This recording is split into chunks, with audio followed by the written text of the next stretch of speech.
Isa pong magandang araw sa inyong lahat, mga kapatid. Ah, Narito na naman po tayo sa ating pong pag-aaral ng salita ng Diyos. At kung inyong natatandaan, tumalakay po tayo ng part 3 ng suffering nung Tuesday ng gabi. At ngayon po, yung second part ng part 3 ng ating pong topic na suffering. So, patuloy lang po tayong sumubaybay at makinig. Sa maikling oras lang naman po. Ang pinakamatagal nating oras, 30 minutes. Kasi kung 20 minutes, marami nagsasabi ay medyo bitin daw po eh. Pero dagdagan natin ng konting minuto dahil sa ang ibig ko po ay maintindihan po natin yung mensahe ng Panginoon. Lalo na kasi maintindihan natin pag medyo maiksi lang eh. Pag mahaba na, baka po tayo ay nabubulunan na eh. So, sundan po natin ang topic na ito sapagkat very controversial, mga kapatid. Maaring marami tayong tanong na masasagot po ng ating pong series ng suffering. Tungkol po sa ating mga pinagdadaanan, bakit ganito, bakit ganon.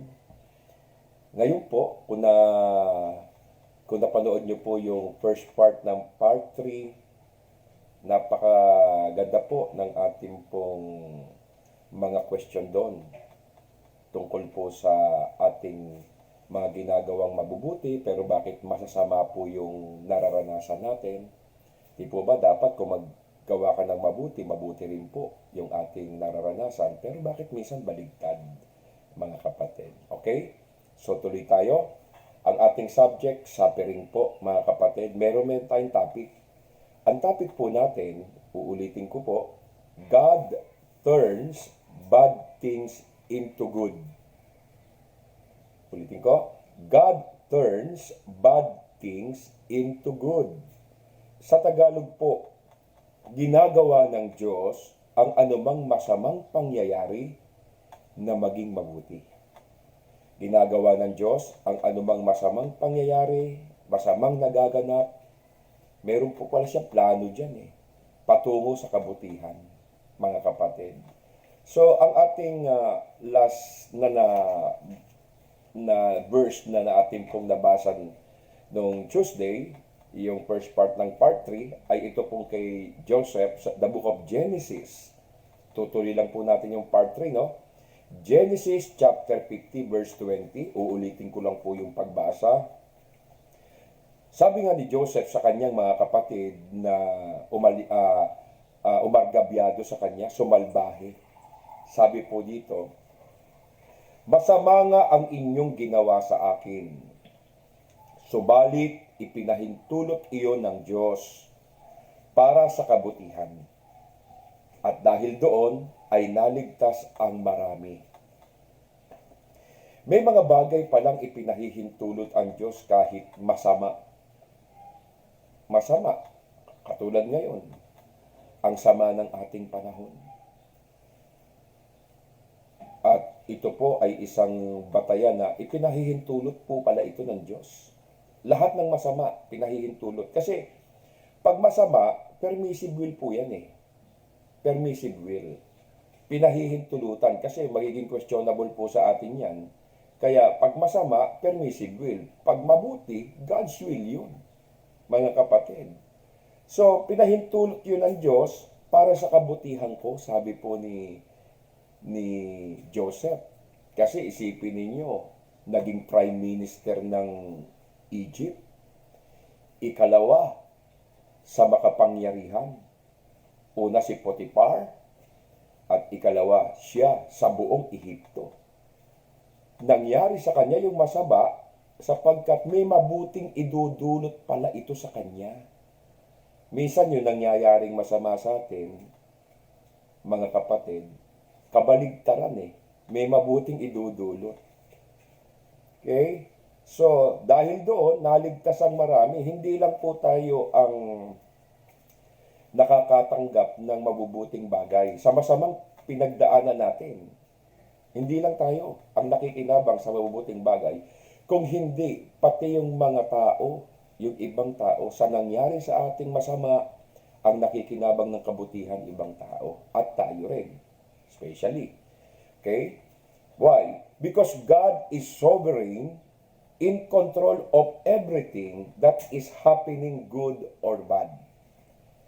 Ang Diyos, makapangyarihan, kaya niyang sakupin ang anumang bagay na nangyayari sa atin, mabuti man o masama.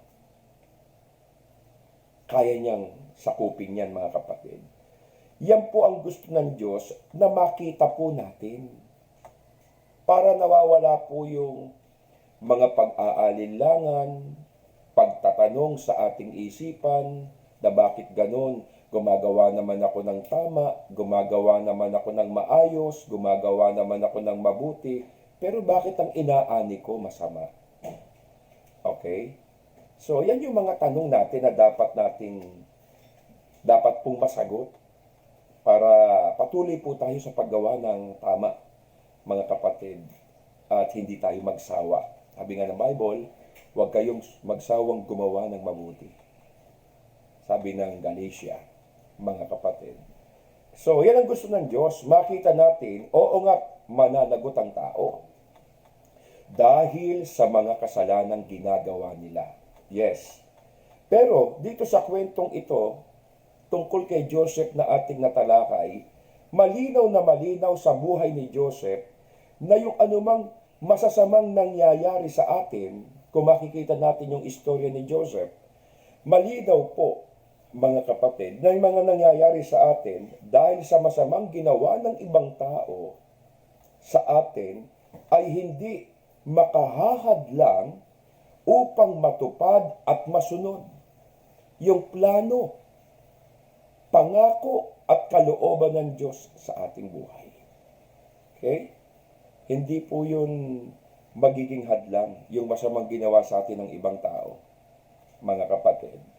So, nang dahil sa masamang ginawa ng ibang tao sa atin, nakabubuti pa rin po yun. Nakabubuti po yun. Ang totoo pa nga nito, gagamitin ng Diyos yung mga bagay na nararanasan natin para sa ikabubuti natin at ng ibang tao. Alang-alang sa karangalan ng Diyos. Ang kauuwian po ng lahat ng yan ay kapurihan at karangalan ng Diyos, yung bad or good. Kaya nga sabi ng 1 Thessalonians 5:18, ipagpasalamat natin sa pangalan ng Panginoon ang lahat ng nangyayari sa atin, mabuti man o masama. Bakit? Ito ang ibig ng Diyos. Ito ang ibig ng Diyos, yung nangyayari sa iyo masama, ibig ng Diyos yun. Kasi nga, pag ibig ng Diyos yung nangyayaring masama sa iyo, may kauuwian, may resulta na maganda. Okay? So, tandaan natin, anumang sama o sakit ng loob yung naramdaman at naranasan natin dahil sa ginawa ng ibang tao, o kaya kahit ng isa sa mga mahal natin sa buhay, may nagawang ikasasama ng ating loob, mga kapatid. Yan po mga bagay na yan ay naranasan ni Joseph. Naranasan ni Joseph po yan sa kanyang mga kapatid na halos madurog ang kanyang puso sa pinagdaanan niya sa kamay ng kanyang mga kapatid. At higit sa lahat, naranasan din po yan ng ating Panginoong Hesukristo. Kailan? Nang traitor rin siya ni Judas. Na pinili niya, tinawag niya si Judas. Pero ano ginawa ni Judas? Binenta siya ng 30 pirasong pilak. Wala namang ipinakitang masama ang Panginoon kay Judas. Pero bakit ginawan siya ng masama? Katulad ni Peter, kaibigan nito, mga kapatid. Pero, bakit siya itinatwa? Bakit siya itinanggi na siya ay alagad ni Kristo? Nakita niyo yung sama ng loob na naranasan ng Panginoon. Yung pagdaramdam. At nung dakpin nga siya ng mga Romano sundalo, nagtakbuhan ng mga alagad niya, mga apostol niya. Nagtakbuhan. Nagkanya-kanyang takbo. Iniwan siya sa ere, mga kapatid. At hindi lang yan. Ipinapako pa siya ng kanyang mga kababayan na mga Israelita. Pinapako siya sa krus. Parang buong mundo kalaban niya. Anong sakit yan, mga kapatid? Yung naranasan ng Panginoon. Pero lahat ng yon ay para sa ikabubuti ng tao, yung masamang nangyari sa kanya, ikabubuti ng mga tao sa buong mundo. Tingnan ninyo, halimbawa na yan, mga kapatid. Kaya lahat na nangyari sa Panginoon, may mga plano. Yung mga pangyayaring pinlano na ng Diyos Plinano na, mga kapatid. Tingnan nyo sa Bible Sa Aklat ng Gawa 4:28, nagkatipon sila upang Gawa 4:28 nagkatipon sila upang isagawa ang lahat ng bagay na inyong itinakda noong una pa man, ayon sa inyong kapangyarihan at kalooban. So yung nangyaring masama kay Kristo ay itinakda na yon noong una pa man, ayon sa kapangyarihan at kalooban ng Panginoon. Tingnan nyo yan. Kaya nakatitiyak din tayo na hindi man natin naiintindihan sa ngayon, mga kapatid, na may magandang layunin ang Diyos sa mga sakit at karamdamang umiiral ngayon sa ating bansa at sa buong mundo. Hindi man natin maintindihan ngayon yung mga nangyayaring ito. At sa mga dinaranas nating hirap at pagtitiis sa lockdown, mga kapatid, sa quarantine, ito yung mga pagtitiis, ito yung mga paghihirap. Tandaan natin, mga kapatid, lahat ng ito, plinano na ng Diyos. Before the foundation of the world. Pumunta tayo rito. Vice versa ang gawin natin, mga kapatid. Papaano naman ngayon yung masasamang ginagawa natin sa ibang tao? Tayo mismo. Halimbawa, gumawa tayo ng masama sa ibang tao. Kanina, noong Tuesday, lumagay tayo sa katayuan ni Joseph. Tayo yung nagawa ng masama. Pero papaano naman? Baligtarin naman natin kung tayo naman ang gumagawa ng masama sa ating kapwa. Tayo naman yung lumagay sa mga kapatid ni Joseph na bumugbog sa kanya. Tayo naman yun. Noong Tuesday, tayo si Joseph Ngayon, tayo naman yung mga kapatid ni Joseph. Halimbawa, tayo yung gumagawa ng masama sa ating kapwa. Okay? Pero palagay ko, kung tayo yung gumagawa ng masama, hindi tayo masyadong kumbinsido mga kapatid. Kapag sariling kasalanan na natin na nakikita natin, na ito pa rin po ay plano ng Diyos, hindi tayo kumbinsido ron. Kasi alam natin na kasalanan talaga natin yung ginawa natin. At tayo mismo gumawa. Plano natin, gusto natin. Kaya hindi tayo masyadong kumbinsido na plano abanat ng Diyos, ako yung nag-isip nito, ako yung gumawa nito. See? Doon hindi tayo masyadong makakapaniwala na talagang may kalooban pa rin ng Diyos, tayo gumawa. Kung tayo ginawa ng masama, maaari makapag-isip po tayo na maaari kalooban ng Diyos. Pero kung tayo na po, mga kapatid, ang gumagawa ng masama sa ating kapwa, mahirap pong intindihin na yung pumay gawa pa rin ng Diyos. Tayo gumawa. So, talakayin natin, Kung alam lang ng ibang tao kung gaano tayo karumi noon, O hanggang ngayon, mga kapatid, dahil wala naman taong perpekto, nadadapa pa rin po tayo, nakagawa pa rin po tayo ng kamalian. Hindi naman tayo katulad ni Joseph na siya po talaga yung umiwas sa tukso. Umiwas siya sa kasalanan, pero kung tayo po ang lumalapit sa tukso at tayo po'y nagkakasala, oo nga't may pananagutan tayo sa mga kasalanan natin. Meron po. Pero the will suffer the consequences. Talagang may pagdadaanan po tayong mga suffering. Kasi may mga consequences nga po, mga kapatid. But remember, the grace of God. Wag nating kalilimutan, kung may justice system, meron din pong grace system ang Panginoon. Maaaring hindi tayo magtagumpay sa buhay dahil sa ginawa nating masama nung nakaraan. Pero remember, the grace of God is greater than all our sins. Ulitin natin, ano? The grace of God is greater than all our sins. Ang habag ng Diyos ay higit na dakila kaysa lahat nating mga pagkakasala. Kasi kung higit na dakila yung kasalanan natin kaysa habag ng Diyos, baka ubos na po tayong lahat. Kapag ang ginamit ng Panginoon ay yung hustisya, kapag ang ginamit ng Diyos yung katarungan, kapag ang ginamit talaga ng Panginoon yung tinatawag na karma sa lahat ng pagkakataon, karma, ubos tayong lahat. Wala na pong matitira na tao sa buong mundo. Pero tandaan ninyo, ang grasya ng Diyos sagana, mga kapatid. Bakit? Para makita natin yung kabutihan ng Panginoon. At dahil doon, marami magpapasalamat sa Diyos.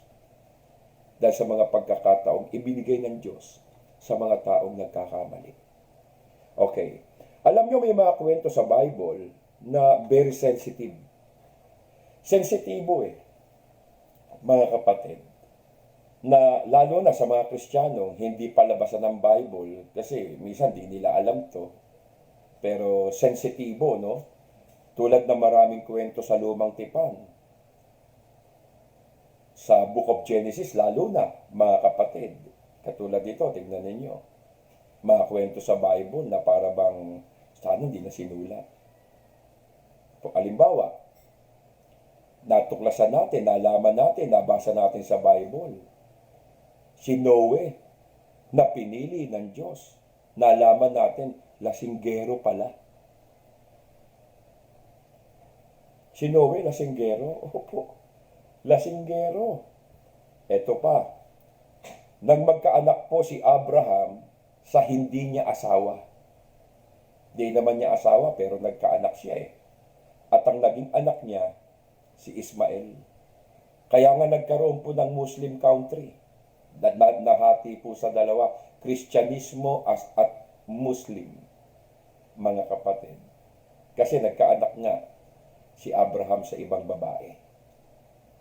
Ito pa, nang sipingan si Lot ng dalawang anak niyang babae.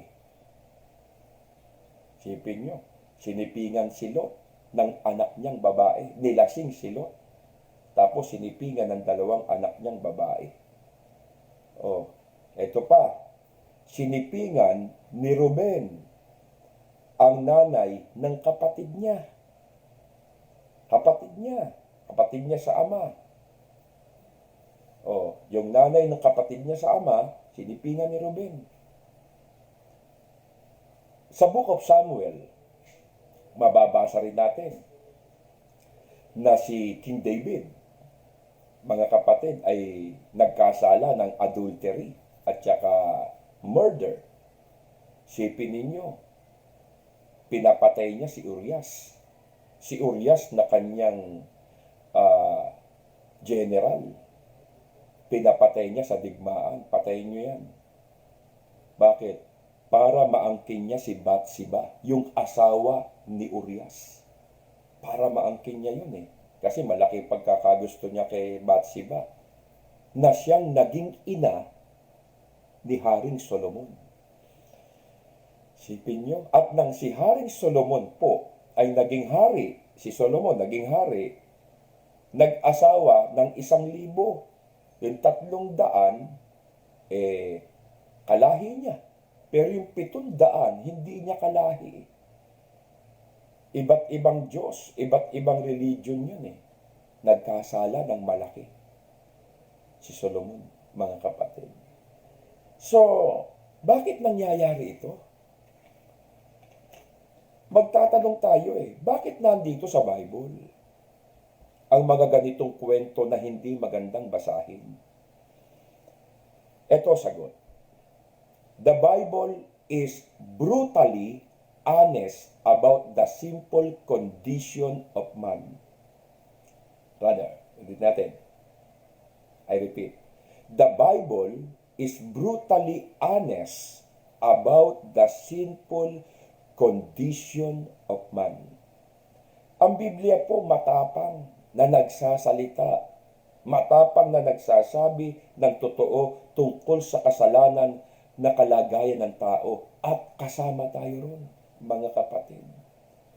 Oo nga, ayaw ng Diyos ng kasalanan, at mananagot po tayo kasi nga makatarungan ng Diyos, mga kapatid. Pero may ginagawang paraan ng Panginoon para mailigtas tayo sa kapahamakan na dulot ng ating mga kasalanan. May ginagawa pa rin paraan ng Diyos na dapat po itapo na tayo sa impyerno, sunugin na tayo ng buhay.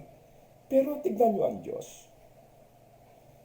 Gumagawa pa rin ng paraan para maligtas tayo.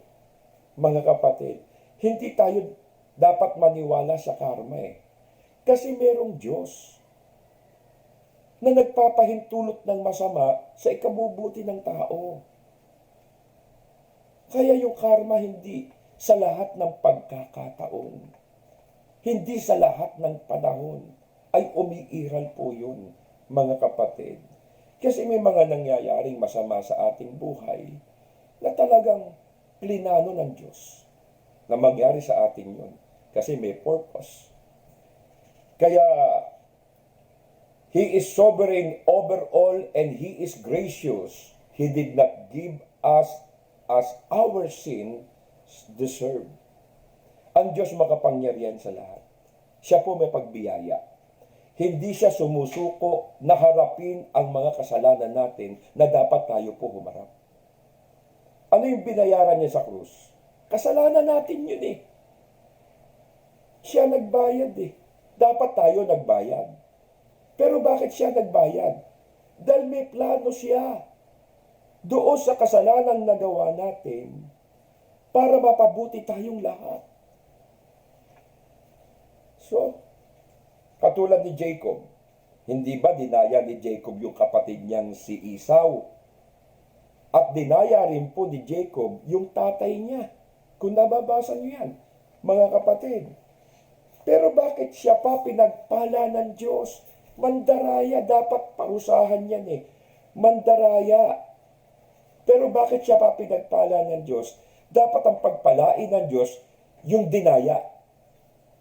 Pero bakit yung nandaya pa ang pinagpala?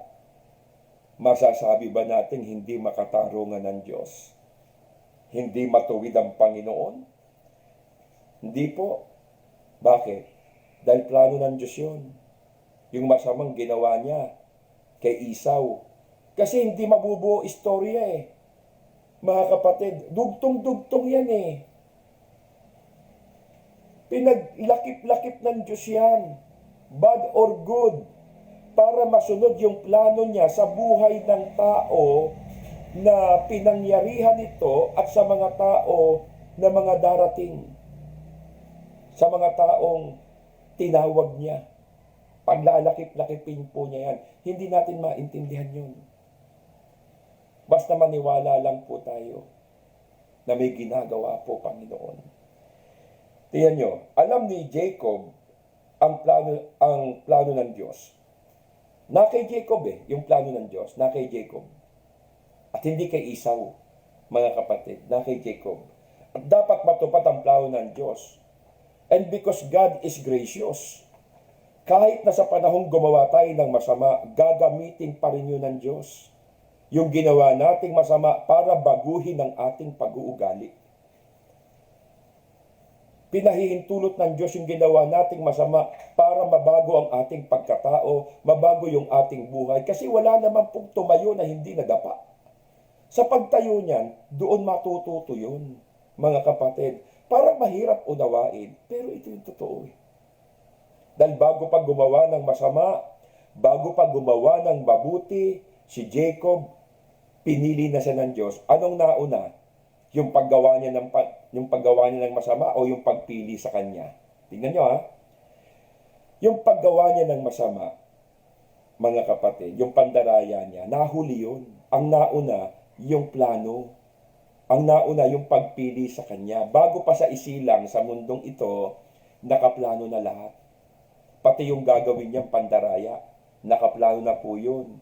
Kaya hindi masasabing tinolerate ng Diyos. Hindi masasabing talagang, hindi masasabing pinayagan lang ng Diyos. Hindi eh. Pinlano ng Diyos yun, mga kapatid. Yung ginawa ni Jacob. At hindi unfair si Lord. Tandaan natin, hindi unfair. Kasi nanaig yung plano eh.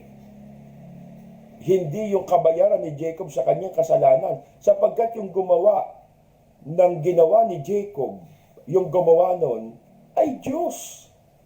Yung pandaraya niya. Kasi hindi mayayari yon, mga kapatid. Putol. Putol po ang pangako ng Panginoon kay Abraham. Apuputol eh. Kaya nga, a transformation from selfishness to selflessness. I repeat, a transformation from selfishness to selflessness. Ang pagbabago mula sa pagiging makasarili patungo sa wala ka na sa sarili. Bakit? Sapagkat ang sarili mo ay nasa Panginoon na. Dati makasarili ka, ngayon, hindi ka na makasarili kasi ang sarili mo na si Lord. Ang nabubuhay na sa'yo, Panginoon, dati ikaw. Kaya yung transformation from selfishness to selflessness. Ano man ang kalagayan natin ngayon, ano man yung sugat na dulot ng nakaraan, dadala-dala pa rin natin hanggang ngayon, kayang pagalingin ng Diyos yan, mga kapatid. Halimbawa, yung mga kasalanang dala-dala natin ngayon, yung mga nagawa pa natin, yung mga nakaraan. Halimbawa, mga kapatid, alam nyo, kayang pagalingin ng Diyos yan. For example, sexual addiction, internet pornography, premarital sex, anger, adultery, kahit ano pa yan, walang imposible sa Diyos. Gagamitin niyang lahat para sa ikabubuti natin. Para makita mo yung malalim na pangangailangan mo sa Diyos. Kasi yung mga taong matuwid sa sarili, hindi nila nakikita kabutihan ng Panginoon. Hindi po nila makikita yung biyaya ng Diyos. Hindi nila mararanasan yun, mga kapatid. Hindi nila mararanasan. Kaya, tandaan natin, kahit ano pa yan, walang imposible sa Panginoon. Makikita natin yung malalim na pangangailangan natin sa Diyos para mas lalo tayong lumapit at maglingkod sa Kanya. Kaya lahat ng karanasan natin, bad or good, gagamitin ng Diyos yan para sa Kanyang ikaluluwalhati, yung bad or good na ginawa natin. Ang ending niyan, pag pinahintulot yan ng Diyos, to glorify His name, to glorify God. Naintindihan po natin, mga kapatid. Sabi ng Romans, last verse, the book of Romans 5:20, nang magkaroon ng kautusan, dumami ang kasalanan. Kung kailan nagkaroon ng kautusan, dumami kasalanan. Kung kailan binaba ni Duterte ang lockdown, ang tao, sumuway, lalong dumami. Lalong lumabas ang tao, ibis na ibilanggo ang kanilang mga sarili sa loob ng tahanan, lalo pang lumabas. Kaya nga sabi ng 5:20 ng Romans, Nang magkaroon ng kautusan, dumami ang kasalanan. Ngunit sa pagdaming ng mga kasalanan, lalong sumagana ang habag at kagandahang loob ng Diyos. Saan nagamit ang kagandahang loob ng Diyos? Saan sumagana kagandahang loob ng Diyos? Saan nangibabaw ang kabutihan at kapangyarihan ng Diyos? Sa kasalanan. Hindi sinasabing gumawa tayo ng kasalanan. Pero may mga bagay na ginagawa tayo masama na hindi natin plano. Pagdadaanan nyo ng plano ng Diyos sa ating mga buhay. At alam natin na sa lahat ng bagay, mabuti man o masama man ang ginawa sa atin at masama man ang ginawa natin sa ating kapwa. Mga kapatid, tandaan nyo, gumagawa ang Diyos para sa ikabubuti ng mga umiibig sa Kanya na Kanyang tinawag ayon sa Kanyang layunin. Kung tinawag ka ayon sa layunin ng Diyos, yung masamang nagagawa mo, plano ng Diyos yun.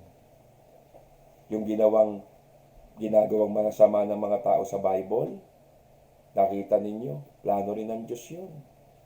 Kung hindi po pinayagan ng Diyos yung masamang ginawa ni Eva at Adan, dadami po ba lahi?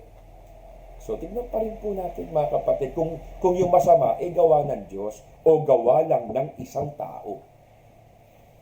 Dapat sensitibo tayo dyan. Romans 8:28, all things work together for good. Pinaglalakip-lakip niya ang lahat ng pangyayari upang matupad ang plano ng Diyos sa kanyang buhay. So, diyan po nagtatapos ang ating part 3.